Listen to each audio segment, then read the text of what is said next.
আপনারা দেখছেন বাংলার সাথে ইউটিউব চ্যানেল। শুরুতেই শিরোনাম। আমার কাছে দল আগে নয়, শুভেন্দুর গাড়ি রেজিনগর ক্রস করতে দেব না, হুঙ্কার হুমায়ুনের।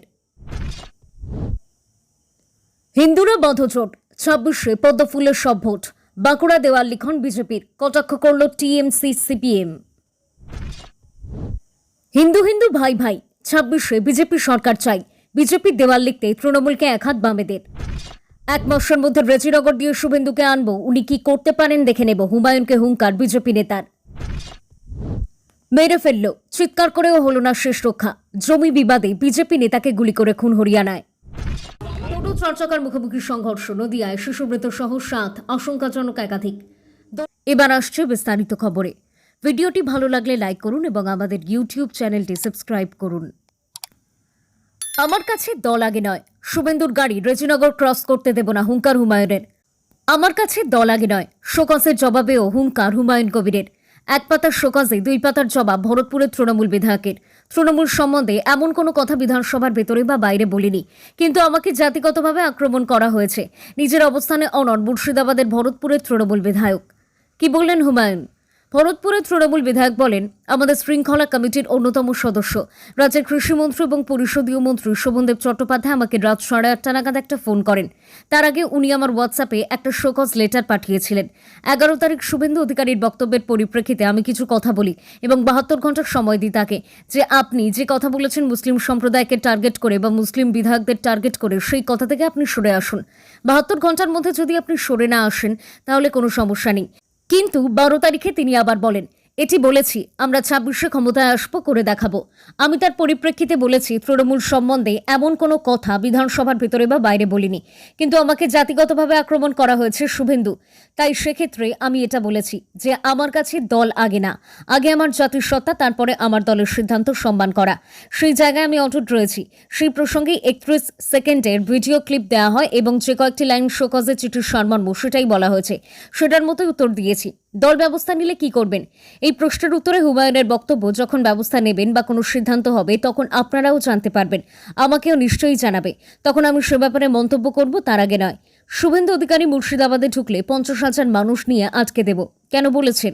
উত্তরে তৃণমূল বিধায়ক বলেন, একদম, এখনো পর্যন্ত অনড় এবং ভবিষ্যতেও অনড় থাকব। এক্ষেত্রে আমি তৃণমূল কংগ্রেসের বিধায়ক হিসেবে আমার দলের কোনো সহকারী বিধায়কের সমর্থক নিয়ে বা দলের ক্ষমতা প্রয়োগ করে আমি করব না।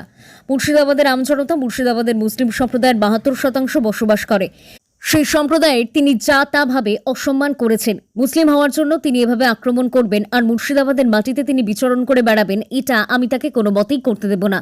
এটা প্রতিরোধ করতে গিয়ে যদি আমার জীবন চলে যায় যাক, কিন্তু শুভেন্দুর গাড়ি আমি রেজিনগর ক্রস করতে দেব না। হিন্দু হিন্দু ভাই ভাই, 26-এ বিজেপি সরকার চাই, বিজেপির দেওয়াল লিখতেই তৃণমূলকে এক হাত বামেদের। হিন্দু হিন্দু ভাই ভাই, 26-এ বিজেপি সরকার চাই, বিজেপির এমনই দেওয়াল লিখনকে কেন্দ্র করে চাপানুতর বাঁকুড়ার রাজনৈতিক মহলে। বছর ঘুরলেই 26-এর বিধানসভা নির্বাচন, সেই নির্বাচনে নিজের পালে হাওয়া টানতে এখন থেকেই উঠে পড়ে লেগেছে সব রাজনৈতিক দল। কুটি সাজাতে শুরু করেছে বিজেপিও।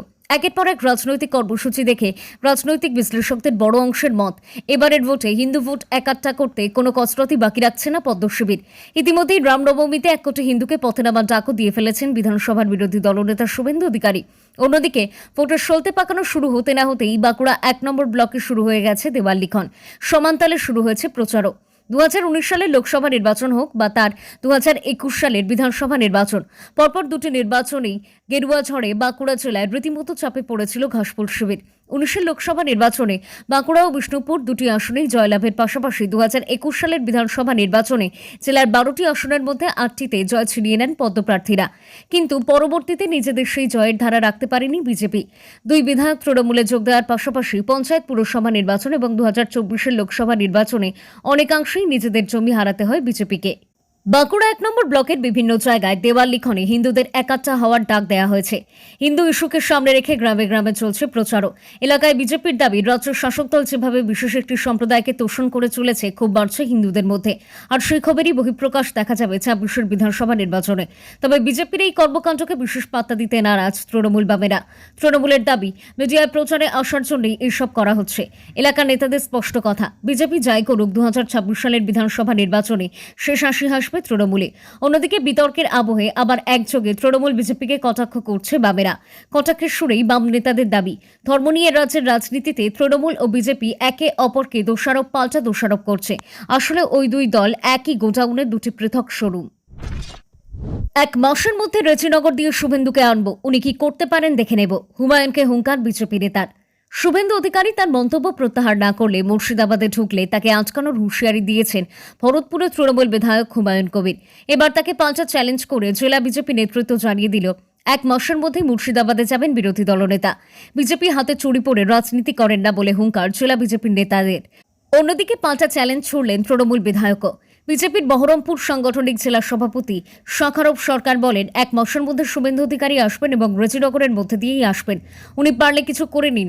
আজ দল আপনাকে শোকজ করেছে, 26শে ভরতপুর আপনাকে শোকজ করবে। শুভেন্দু অধিকারীর সঙ্গে থেকে আমি রেজিনগর থেকে রেজিনগরের ওপর দিয়ে বেলডাঙ্গার ওপর দিয়েই বহরমপুরে আনবো। জবাবে হুমায়ুন বলেন, আমি আপনার চ্যানেলের শাখারব সরকারকে ওর চ্যালেঞ্জটা গ্রহণ করলাম। উনি বললেন, এক মাসের মধ্যে রেজিনগর দিয়ে শুভেন্দুকে নিয়ে উনি রিসিভ করবেন রেজিনগরে এবং বেলডাঙ্গার উপর দিয়ে বহরমপুরে নিয়ে যাবেন। আমি যদি জীবিত থাকি, হুমায়ুন কবির আমার প্রতিজ্ঞা, এই রোজা মুখে শাখারব সরকার রেজিনগরে এলে তার কি করব সময় কথা বলবে। এর আগে শুভেন্দুর উদ্দেশ্যে হুঁশিয়ারি দিয়ে তৃণমূল বিধায়ক বলেন, মুর্শিদাবাদের আমজনতা মুর্শিদাবাদের মুসলিম সম্প্রদায়ের 72% বসবাস করে। সেই সম্প্রদায়কে অসম্মান করেছেন, তাদেরকে আহত করেছেন, তাদেরকে জাতিগতভাবে মুসলিম হওয়ার জন্য তিনি এভাবে আক্রমণ করবেন আর মুর্শিদাবাদের মাটিতে তিনি বিচরণ করে বেড়াবে, এটা আমি তাকে কোনো মতেই করতে দেব না। এটা প্রতিরোধ করতে গিয়ে যদি আমার জীবন চলে যায় যাবে, কিন্তু শুভেন্দুর গাড়ি আমি রেজিনগর ক্রস করতে দেব না। মেরে ফেললো, চিৎকার করেও হলো না শেষ রক্ষা। জমি বিবাদে বিজেপি নেতাকে গুলি করে খুন হরিয়ানায়। মেরে ফেললো, চিৎকার করে প্রাণে বাঁচার চেষ্টা করছিলেন, কিন্তু শেষ রক্ষা হলো না। হরিয়ানার সোনিপতে মাথায় গুলি চালিয়ে খুন করা হলো এক বিজেপি নেতাকে। শুক্রবার রাতে ঘটনাটি ঘটে। শনিবার সকালে খুনে অভিযুক্ত যুবককে গ্রেফতার করেছে পুলিশ। প্রাথমিকভাবে পুলিশ জানতে পেরেছে জমি সংক্রান্ত বিবাদের জেরেই এই হত্যাকাণ্ড। এই ঘটনায় সিসি ক্যামেরা একটি ফুটেজ প্রকাশ্যে এসেছে। সেখানে দেখা যাচ্ছে বিজেপি নেতা সুরেন্দ্র জহরকে ঠেলতে ঠেলতে একটি দোকানের ভিতরে নিয়ে যাচ্ছেন অভিযুক্ত যুবক মনু। তারপর বন্দুক ঠাকাচ্ছেন বিজেপি নেতার মাথায়। এই সময় মেরে ফেললো বলে চিৎকার করতে থাকেন ওই নেতা। তার চিৎকারে কয়েকজন ছুটে এসে অভিযুক্তকে আটকানোর চেষ্টা করেন, কিন্তু তার মধ্যেই বিজেপি নেতার মাথায় লক্ষ্য করে পরপর দুবার গুলি চালান অভিযুক্ত। ঘটনাস্থলেই মৃত্যু হয় সুরেন্দ্রর। প্রাথমিক তদন্তের পর পুলিশ জানতে পেরেছে সম্প্রতি অভিযুক্ত মনুর কাকা এবং কাকিমার কাছ থেকে একটি জমি কিনেছিলেন সুরেন্দ্র, কিন্তু ওই জমিতে পা রাখলে ফল খারাপ হবে বলে বিজেপি নেতাকে হুমকি দেন মনু। হুমকি অগ্রাহ্য করে শুক্রবার ওই জমিতে যান সুরেন্দ্র। তারপরেই তাকে খুঁজতে থাকেন অভিযুক্ত। শেষমেশ রাত 9:30 নাগাদ গুলি করেন। বিজেপি নেতার দেহ ময়নাতদন্তের জন্য পাঠানো হয়েছে। টোটো চর্চাকার মুখোমুখি সংঘর্ষ, নদিয়ায় শিশু মৃত সহ 7, আশঙ্কাজনক একাধিক। দোলের সকালে নদিয়ার চপড়ায় মর্মান্তিক পথ দুর্ঘটনা। টোটো চরচাকার মুখোমুখি সংঘর্ষে শিশুসহ 7 জনের মৃত্যু, আহত একাধিক। তাদের মধ্যে অনেকেই ইতিমধ্যেই চপড়া হাসপাতাল ও বেশ কিছু জনকে শক্তিনগর জেলা হাসপাতালে ভর্তি করা হয়েছে। তাদের মধ্যে বেশ কয়েকজনের অবস্থা আশঙ্কাজনক হয়েছে বলে জানা যাচ্ছে। সূত্রের খবর, নাকাশিপাড়া থেকে টোটোয় চেপে চপড়ার ঈদের বাজার করতে এসেছিলেন বেশ কয়েকজন। বাজার করে ফেরার পথেই ঘটে এই ঘটনা। রাস্তাতেই 4 চাকা গাড়ির সঙ্গে টোটোর মুখোমুখি সংঘর্ষ হয়। ব্যাপক চাঞ্চল্য তৈরি হয় এলাকায়। স্থানীয় বাসিন্দারাই আহতদের উদ্ধার করে হাসপাতালে ভর্তি করেন। স্থানীয় বাসিন্দারা জানাচ্ছে, ধাক্কার তীব্রতা এতটাই বেশি ছিল যে ঘটনাস্থলে কার্যত মৃত্যুর মুখে ঢলে পড়ে শিশুসহ 3 জন। পরবর্তীতে তাদের হাসপাতালে নিয়ে যাওয়া হয় বলেও শেষ রক্ষা হয়নি। ডাক্তাররা বলেন মৃত ঘোষণা করে দেন। খবর পেয়ে ঘটনাস্থলে আসে চপড়া থানার পুলিশ। আহতদের অনেকেই স্থানীয় বাসিন্দারা প্রথমে চপড়া হাসপাতালে ভর্তি করে। সেখানে বেশ কয়েকজনের অবস্থার অবনতি হওয়ায় তাদেরকে শক্তিনগর জেলা হাসপাতালে পাঠানো হয়। যদিও তারপরেও শেষ রক্ষা হয়নি। মুহূর্তেই মৃতের সংখ্যা বেড়ে যায় 7। শোকের ছায়া এলাকায়।